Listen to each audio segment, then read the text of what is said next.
Magandang araw po sa inyong lahat. Muli po, ito po ang inyong dating konsehal Jojo Nicdao sa atin pong Nicdao channel.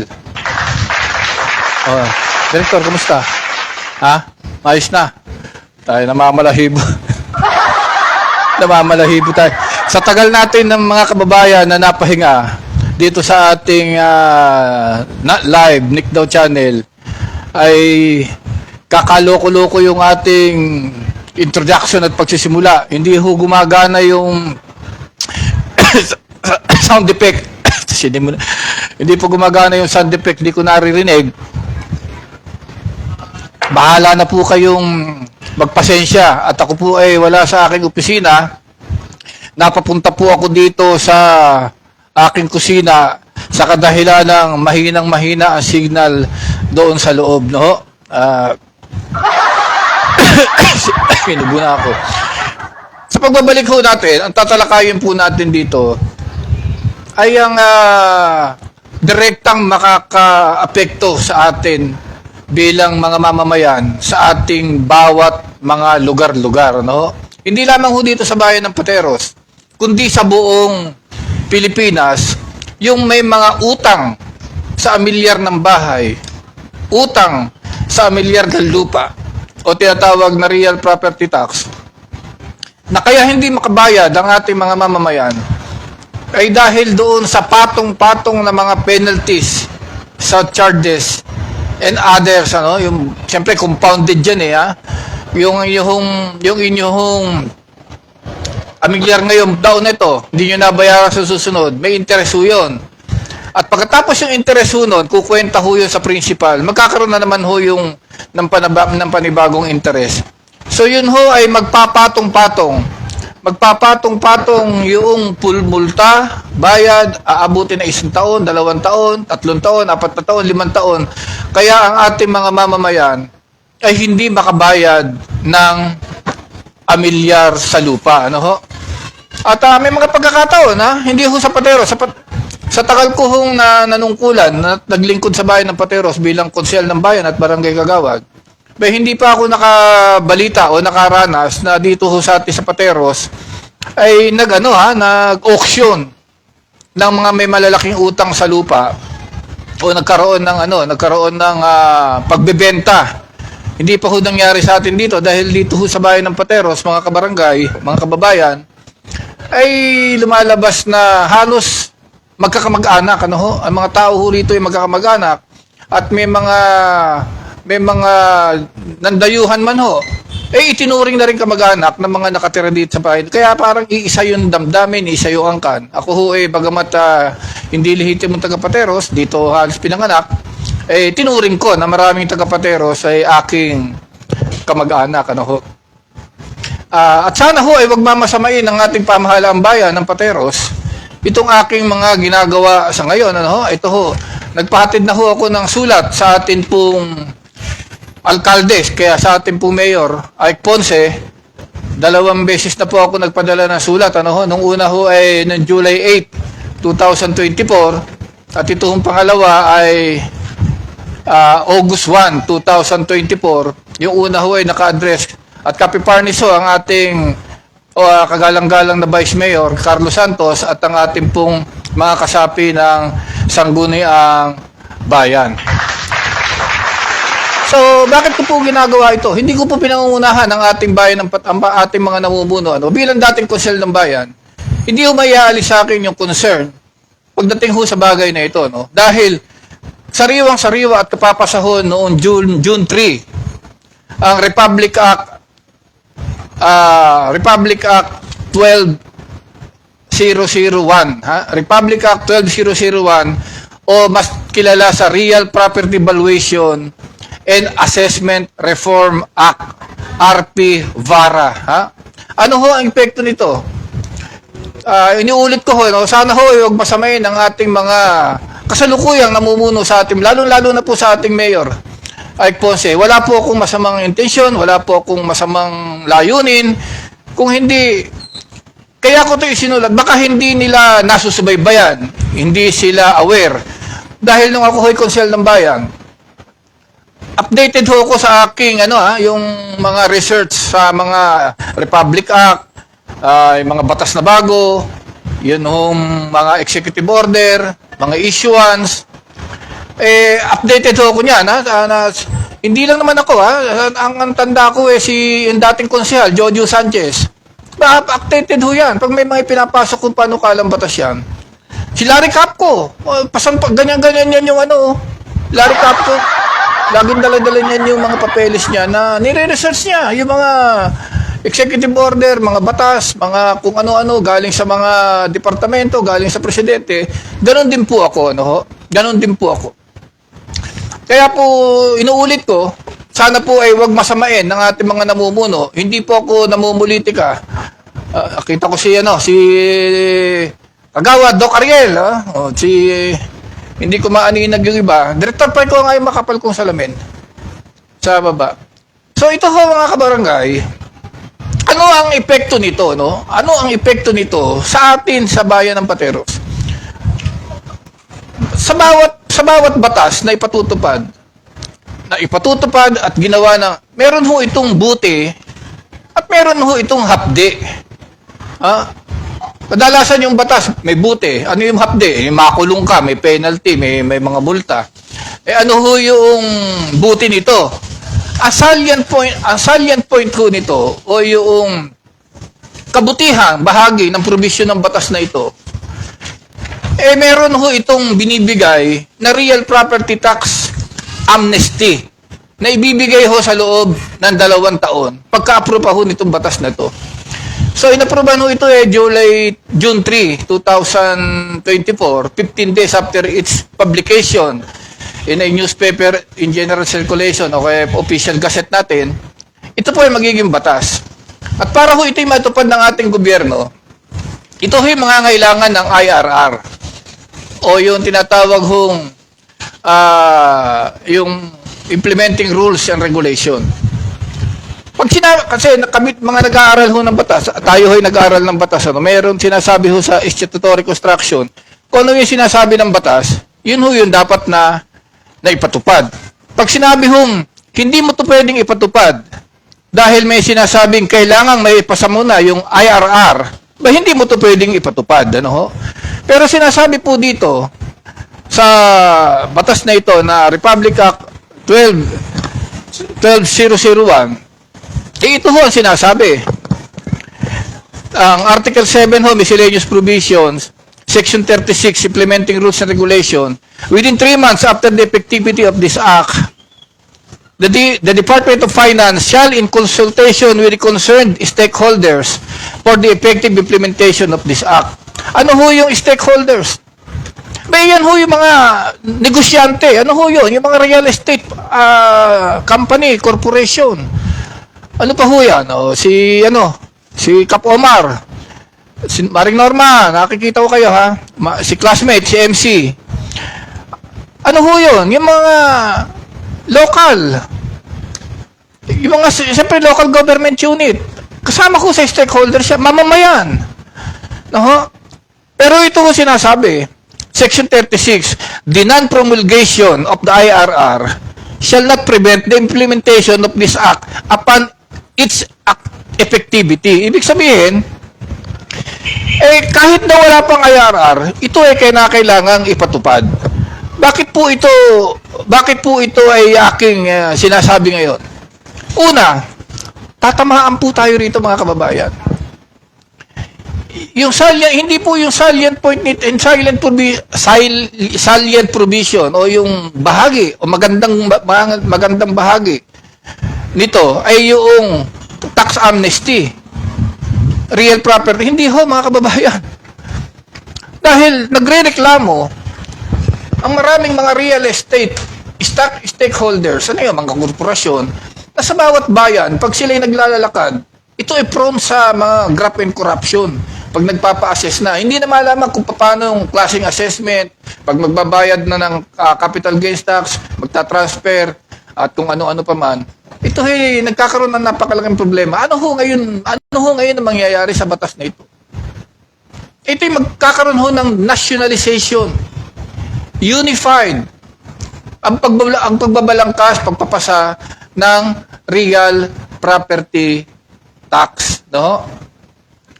Bakit kamo? Dahil maraming bayan. Isa na ho ang bayan ng Patero. Sabay ako ho tuwing magkakaroon ho ng public hearing. Magkakaroon ho ng public hearing dito sa bayan ng Pateros tungkol sa pagtataas ng amilyar, pagtataas ng buwis, business permit. Abay, regubunong kagulo-kagulo ho yun. Para magpapatayan na ho sa public hearing. Kaya ho, naiintindihan nyo ng lahat na marami hong politiko. Siyempre, iwas ho dyan dahil bawas boto ho yan eh. Pero isang sinasabi rito ay obligado na magtaas. Meron ho kasi itong penal provision, ano?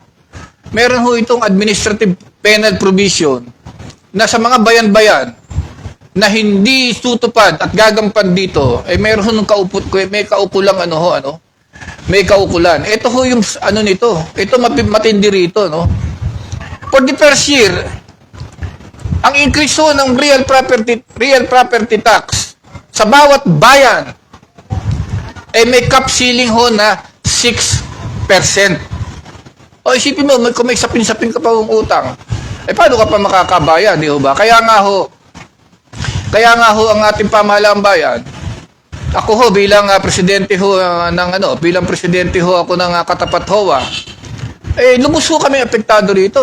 Hindi ko na ho mababawi kasi ang proseso ko ho, pag nagpakwenta ako sa munisipyo ng amilyar, kasi may mga utang ang samahan, na nasalo namin yung samahan ng utang ng may-ari ng lupa, 100,000 ho binabayaran. Hindi naman bigla. Pakukwenta ko yung isang titulo, 23,000 ang babayaran, 17,000, 25,000. Inaabonohan ko ho yun. At tapos sinisingil ko yung mga tao, pinukwenta ko, divided by, para ho sa lahat, Kaya lang, hindi ko na ho mababawi yung aking mga naibayad. Sabihin ka, babawin ko na, meron palang amnesty. Hindi ho, kasi nagbayad ako. Nung panahon, wala pa itong batas na ito. Di ho ba? Kaya ako sumulat sa ating pamahalaang bayan, sa ating mayor, naiintindihan ko na hindi ito pwedeng kaagad ipatupad. No? Hindi pwedeng kaagad ipatupad. Bakit ho? May bahagi ho ako na naging konseho ng bayan ng Pateros. Yun ho, pagiging 12 taong kong konsehal ng bayan. Hindi ko papasibalian na kahit paano naman ako mayroong konting natutunan. Meron ho akong natutunan at meron po akong pwedeng ibahagi sa inyo bilang isang estudyante ng batas. Kaya ako sumulat sa ating munisipyo. Tayo po ngayon ay computerized. So, sa pagiging computerized ng bayan ng Pateros, pag pinindot mo doon yung pangalan ni Ross Elson, yung kanyang tax declaration number, lalabas doon sa system, hindi yung nakalagay dito sa batas na Republic Act 1201. Ang lalabas ho doon, si Ross Elson, dahil nakalagay sa system, ito yung kanyang kwenta, katakot-takot yung kanyang utang, at katakot-takot ang kanyang penalty. Yun ho ang lalabas sa pag-print out o sa ano pa mang kwenta na gagawin, dito ho sa bilang bahagi ng computerization ng ating munisipyo. At hindi lang ang munisipyo ng Pateros, Hindi lang munisipyo ng Pateros. Mas matindi ang computerization ng karating syudad natin. Dahil sila may mga online payment. May mga online payment sila. At siguro, isa sa nakikita kong magiging mangyayari sa kalapit natin mga syudad, ay personal kang mag-a-apply. I-apply mo yung pagbabayad para bayaran mo yung mga buwis sa amilyar ng bahay, sa iba amilyar ng lupa.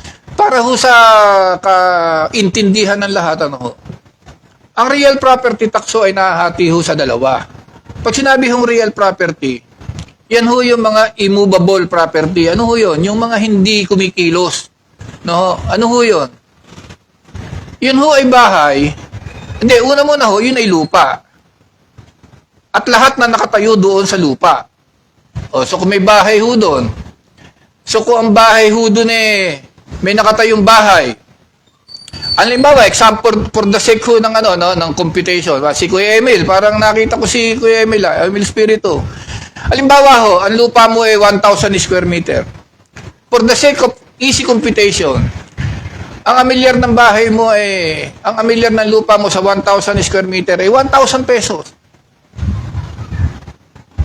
Kung meron kang bahay doon, 3 palapag, tinayuan mo rin, palagay mo yung kabuuan ng 1,000 square meter, may tinayuan mo 500 lang square meter yung bahay mo, may 3 palapag ka, 500 times 3, so meron kang 1,500, hiwalay na amilyar, doon naman po yun para sa bahay.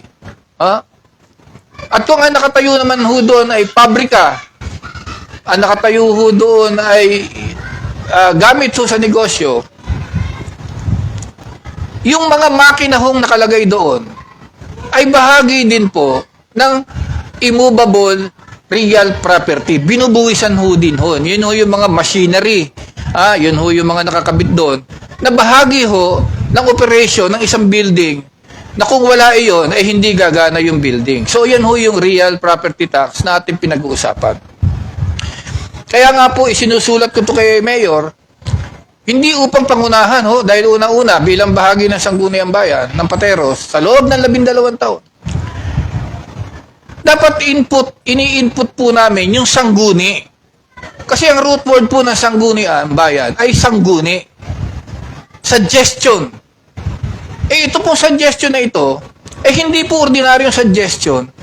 Dahil ito po ay isang kasalukuyang batas na ipatutupad ho ng nasyonal, ipatutupad ng lahat ng lokal sa takdang panahon, at ang pagtataas ng amilyar ng lupa at ng bahay na bahagi ho ng real property ay magkakaroon ho ng mandatory every 3 years. O isipin nyo every 3 years, si paring Charles Marvin Labrador, every 3 years.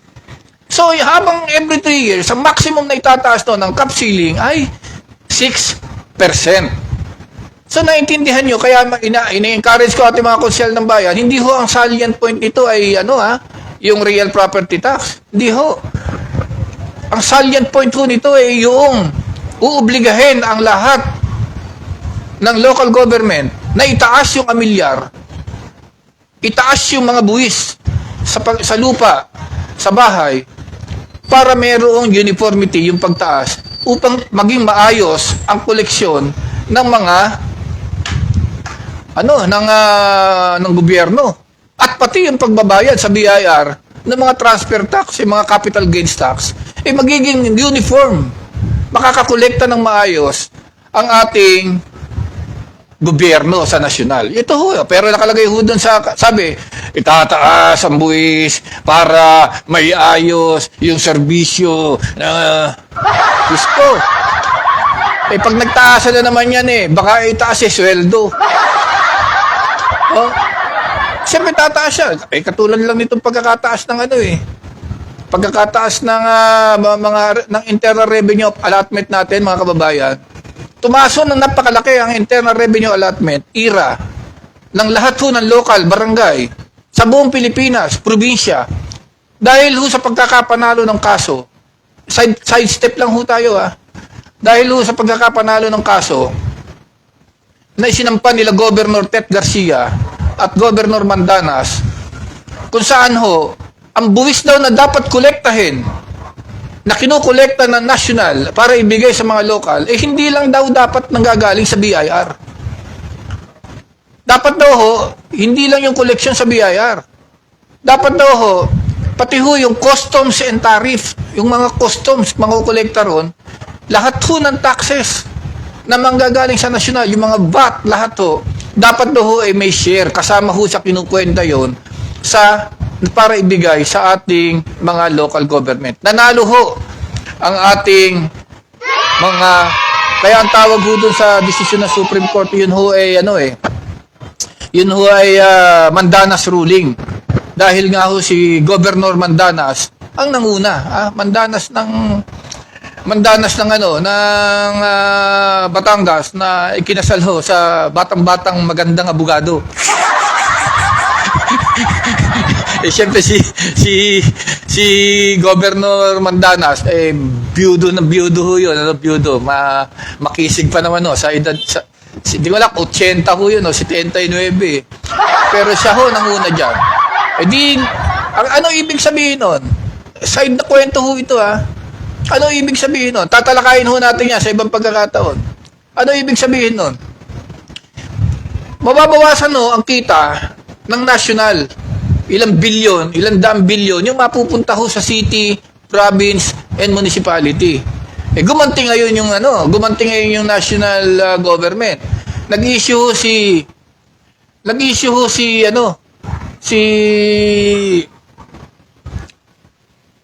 dating Presidenteng Duterte, Executive Order 138, kung saan aalisin naman ang mga subsidiya, basic services, DSWD sa health, mga gamot, lahat-lahat, aalisin naman. At inalis na. Kaya nga makakakita tayo sa buong Pilipinas, may mga health center, walang mga gamot. Pero panayang renovation. Pero sa ibang araw natin pag-uusapan yan, So, yun yung mga balances na ginagawa ng national na may kaugnayan ho sa local. At ito ho yung bahagi ho na itong aking inuulat sa inyo.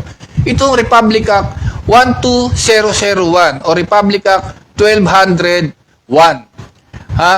Ito hong Real Property Valuation and Assessment Reform Act. Bibigyan muna tayo dito ng konting pabuya. Ano ho yun? Lahat kayo na may utang, mayroon kayong mga surcharges, penalties, lahat. Kalilimutan ng gobyerno yon. Kung 20 taon ka hindi nakakabayad ng amilyar sa lupa at sa bahay, ang babayaran mo lamang yung base price noong iyong amilyar. Kung halimbawa 1,000 ang iyong ang assessment sa iyo, times 20,000 lang, At kung yun walang ganoon, siguro abuti ng mga 100,000 na yon dahil patong na penalties na abutin. So yun kasi interesado po tayo diyan. Una, hindi lang sa mga urban poor dahil bilang dati kong presidente ng Urban Poor Federation, kasalukuyang presidente ko ng Katapat HOA, hindi lang pati mga negosyante, mga lehitimong tagapateros na hindi nakakabayad dahil nga sa patong-patong na mga penalties and surcharges, mai-avail natin pare-pareho, At dahil ang kapalit ho nito, sinasabi ko sa inyo, ay magkakaroon ng regular na adjustment at regular na pagtataas ng mga real property tax sa buong Pilipinas na ang maximum na itataas 6%.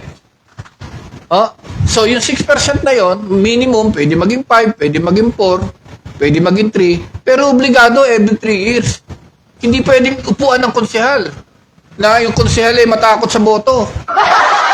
Hindi na po pwede ngayon yun dahil magkakaroon ng kaukulang penalty dahil isusupervise yan, meron ng isang ahensya ng gobyerno na nakamonitor po dyan sa ilalim po ng Department of Finance, So yun mga kababayan, una, hindi ako sumulat sa ating mayor, butihing Mayor Ike Ponce, kundi upang pangunahan. Kasi sa dami ho ng trabaho ng ating mga alkalde, hindi lang ho sa Hindi katulad sa ibang mga syudad. Marami hong galamay yan, marami hong mga nagmo-monitor diyan. May public information yan, may kung ano-anong department yan, may kung ano na nagmo-monitor dyan. Dito sa bayan ng Pateros, wala. Kami nga mga konsehal Wala nga kaming tauhan dyan. Mga konsehal, kami. Ako nagtatype Wala ho kami dyan. Isa yung aming messenger dyan, taga-atid-atid ng mga session materials at ng mga notices, mga invitation, sa mga committee hearings. Pero wala ho kami, hindi sa Pateros. Kaya naintindihan ko yun, mga kababayan. At ito ay para sa buong Pilipinas. Ito po ay para sa buong Pilipinas. Dahil, siyempre, At our computer age, computerized na ho lahat. Ha? Ay pag nagbayad ho kayo sa munisipyo, kumuha kayo ng business permit, nagbayad kayo ng amilyar, kumuha kayo ng sa munisipyo, kumuha kayo ng certified true copy ng ng birth certificate, 90 pesos. Ang computer fee, 150 pesos.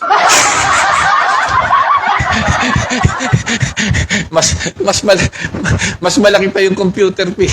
Yun nga yung bahagi ng sa ibang araw natin yan yung bahagi nga ho ng mga tinututulan ko nung araw kami ni paring Jojo Sanchez. Yan yung mga bahagi ng tinututulan namin nung araw na bakit yung kinakailangan yung mga buwis ay mas mataas pa yung presyo ng computer fee.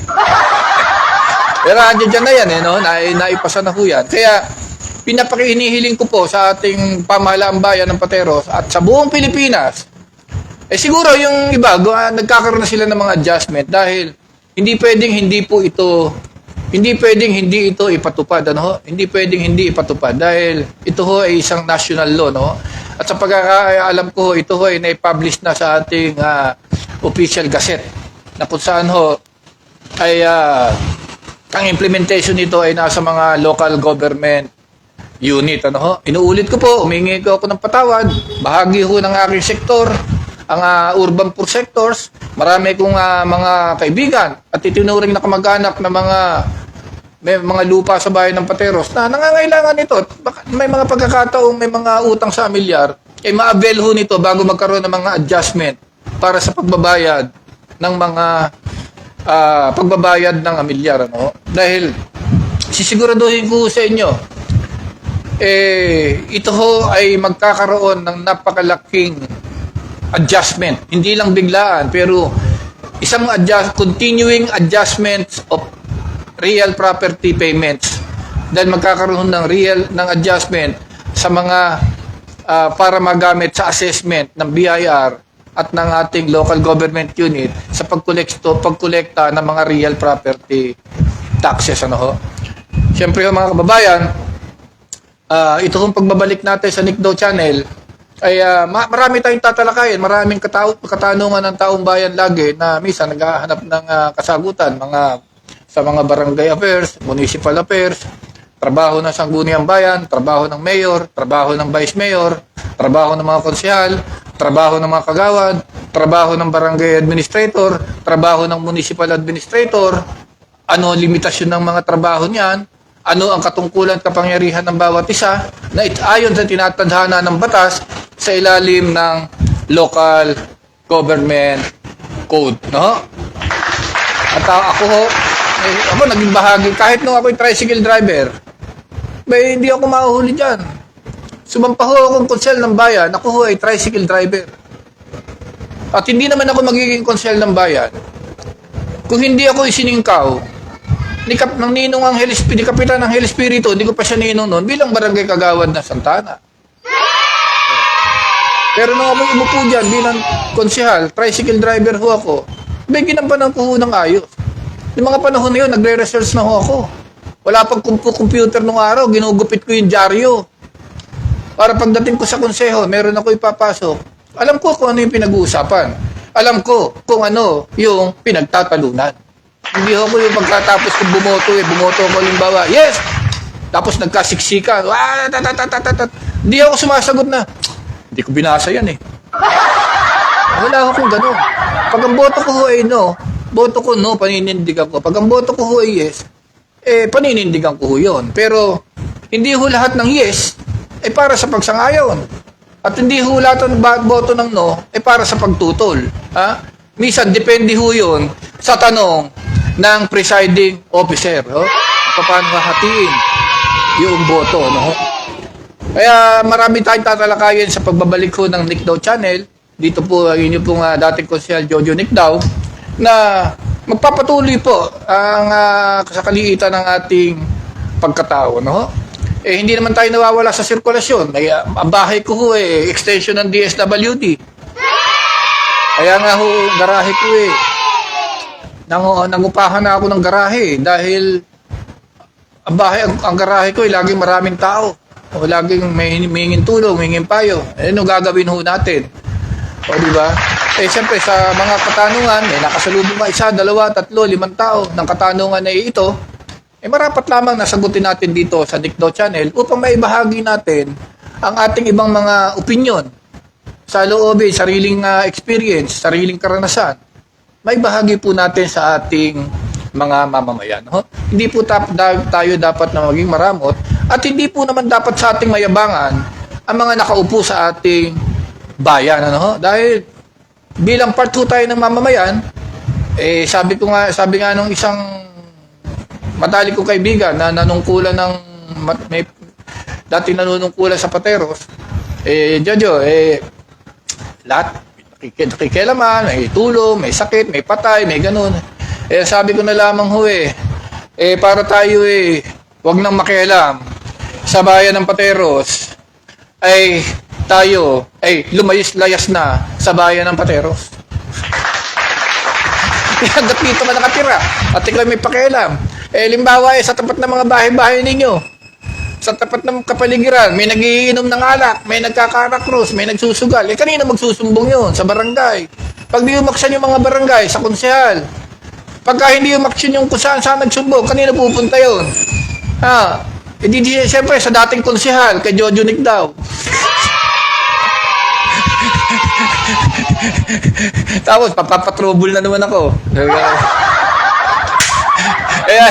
Alam nyo, inuulit ko ho, no? Sana ho, pagkukulan ng pansin ng ating pamahalaan bayan, nasisiguro ko, ito yung pinag-uukulan ng, makaka-apekto ho ito. Liliit ng konti, pero tingin ko, hindi naman ganun kalaki yung ikababawas ng income ng isang bayan. Ano? Dahil nga, una, tumaas nga yan dahil sa Mandanas ruling, yung ating internal revenue allotment. Ano? Pero inuulit ko po, huwag sanang masamain na mga nanunungkulan sa ating bayan ang akin pong ginagawa.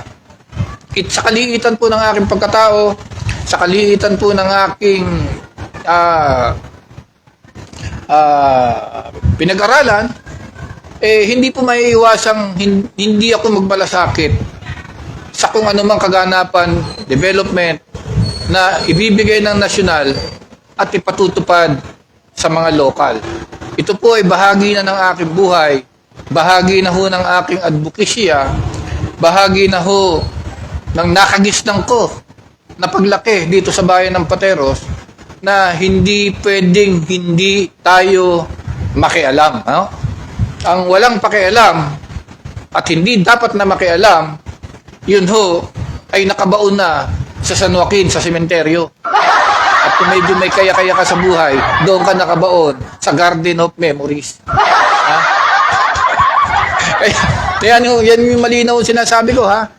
Dito sa atin, kailangan may pakialam, ha? Kaya, inihimo ko, kung may mga utang kayo ngayon, na milyar, mga penalties, wag muna kayo magbayad. Wag muna kayo magbayad. Hintayin yung ipatupad dito. Dahil ito ay for 2 years, ano? Wag muna kayo magbayad. Dahil ako nagbayad, 100,000. Binayaran ko nung nakaraan. Hindi naman sabay-sabay na isang bagsak na 100,000, kundi sunod-sunod. 23,000, 27,000, 12,000, 8,000, 10,000. Basta suma total, hindi ko na ho mababawi yung mga naibayad kong penalty. Kaya kung kayo may mga pagkakautang ngayon, ipunin nyo yung pera, itabi nyo. Dahil kung makatipid kayo ng 500 piso, 1,000, 2,000, 3,000, 5,000, 10,000, napakalaking bahagi na ho yun. Napakalaking bagay na po yun sa katulad nating mga mahihirapan. Kakabili tayo ng bigas, lalo ngayon ay pasukan, yan hong mga internet na yan, malaking karagdagan sa ating mga gastusin dahil may mga assignments and projects na ngayon yung mga bata na puro sa internet. Dati ang takbo sa sa computer shop, ngayon hindi na.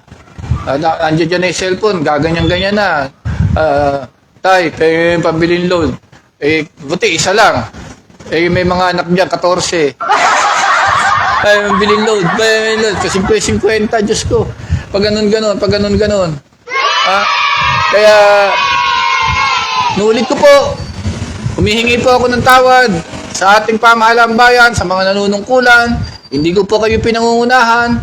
Bagkus, ako po ay tumutulong para ito ay maiparating sa inyo at upang mapag-aralan, magkaroon ng adjustment doon sa ating computer system, sa ating computerization system, magkaroon ng adjustment sa pagkukwenta, mailagay sa norma o magkaroon ng isang lane o isang cashier o isang lamesa na ang magbabayad lamang doon ay yung mga mag-a-avail ng mga real property tax amnesty payments, di ba?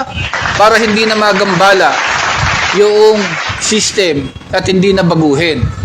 Pwede naman yun eh. Sa system, bubura-burahin na yung mga penalty nun. Dahil pag naipasok yun. So, yun yung mga suggestion na naiisip ko. Kaya ako apektado kami. Dahil sa kasalukuyan kami nagtatransfer ng mga nagsasubdivide ng mga titulo sa amin sa katapat HOA. So, nangangailangan yun ng tax clearance. Hindi ka bibigyan ng tax clearance pag wala, hahanapan ka sa BIR at saka sa Registry of Deeds ng tax clearance. Ano sa manggagaling yung tax clearance? Sa munisipyo, sa treasurer's office. Punta ka doon. Bayaran mo ito muna. Di babayaran mo lahat. Yun yung nangyari sa akin noong nakaraan. Ang laki ng binayaran ko. Dahil hihingin yun doon sa Registry of Deeds. Bayad ka ngayon dito sa treasurer's office. Gagawa ka ng assessment, kuha ka ng assessment form sa assessor's office, punta ka sa treasurer's office, babayad ka. Kaya inuulit ko humihingi ako ng tawad, ang pagpapaalam ko sa taong bayan, ang pagpapaalam ko po sa ating munisipyo, ang pagpapaalam ko sa buong Pilipinas, na ituhong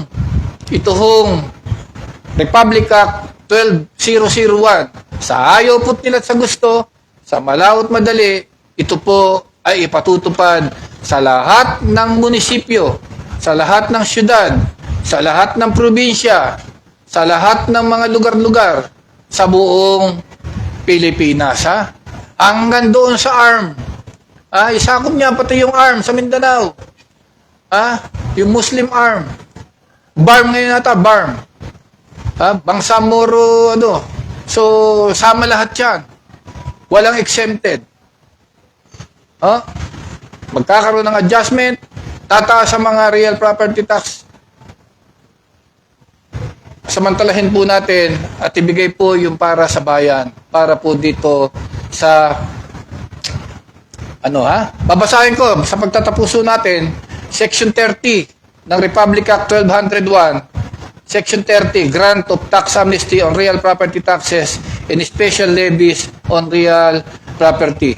There is hereby granted a real property tax amnesty which shall cover penalties, surcharges, interest from all unpaid real property taxes, including special educational fund. Kaya kung nagbabayad kayo ng milyar, meron yung 1% doon. Special education. Meron din hong penalty yun. Meron din ho. May penalty yung special. Sama rin ho sa walang babayaran. Idle land tax. Ewan ko kung pinatutupad sa atin yun. Iba ho yung amilyar ng idle land. Mas mataas. Pati sa ibang lugar. Bakit tinataasan yung amilyar ng idle? Para ho ma-encourage. Tayuan nyo yan ng bahay o ng building. Tayuan nyo yan, and other special levies prior to activity of this act, provided that the real property tax amnesty hereby authorized and granted can only be availed within a period of 2 years after the effectivity of this act. Kaya mga kababayan, lalong-lalo na po dito sa Pateros, inuulit ko, wag po kayo magagalit sa akin, wag po kayo mayayabangan sa akin, sabihin, hindi po ako dilentado, meron po akong sektor na inaalagaan, urban poor, meron po akong kapaligirang inaalagaan, at bilang dating konsyel ng bayan, at hindi po ordinaryong konsyel ho, kahumawak tayo ng mga katungkulan sa konseho, bahagi po tayo ng bayan ng Pateros at mananatili po tayong aktibo. Hindi lang sa pagpuna, aktibo ho tayo sa pagpuri, aktibo ho tayo sa mga ganitong gawain na makakatulong ho, sa ating pamahalaan at makakapagbigay ng impormasyon sa ating mga mamamayan. Kaya po, hanggang dito na lamang po. Muli po, ito po ang inyong dating konsehal, Jojo Nicdao. Marami po tayong tatalakayin, marami po tayong asikasuhin, marami po tayong ibibigay sa inyo, marami po katanungan ng ating mga mamamayan.